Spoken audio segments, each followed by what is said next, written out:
DMK leader MK Stalin on Friday released its 173-member candidate list. The party has given several seats to former ministers and senior leaders. Udayanidhi Stalin has been fielded from Chepauk Triplicane constituency. Stalin on Friday, addressing a press conference at the DMK headquarters ahead of Tamil Nadu polls, nominated himself from the Kolattur constituency once again. Actor and Makkal Nidhi Mayam leader Kamal Haasan announced the second list of party's candidates. Haasan will be making his electoral debut contesting from Coimbatore South constituency. Popular actor Sri Priya, veteran leader Pada Karuppiya have been provided an opportunity to contest from Mylapore and T Nagar. AIMIM party leader OIC will be making his first electoral speech in Tamil Nadu. He will be addressing the rally at YMCA in a while alongside AMMK leader TTV Dinakaran. OIC's party will contest from Vaniyambadi, Krishnagiri and Sankarapuram in the AMMK-led alliance.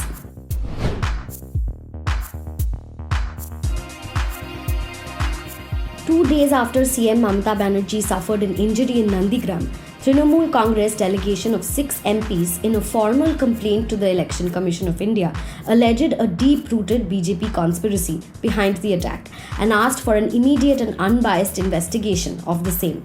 The ECI is waiting for reports from the state government and the 2 observers appointed for the upcoming assembly elections. A senior ECI official told PTI that police personnel in charge of the West Bengal Chief Minister's security might be punished.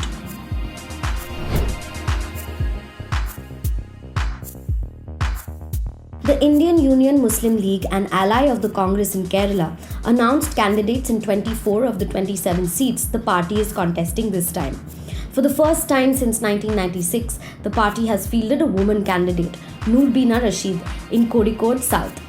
Senior IUMI leader PK Kunalikutty will fight once again from his home turf of Vengara.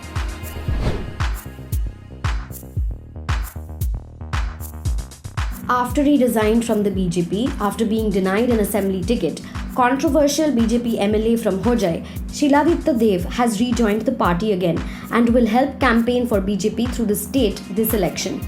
Jailed peasant leader Akhil Gogoi withdrew his candidature from Mariani constituency as a sacrifice so that the BJP could be defeated.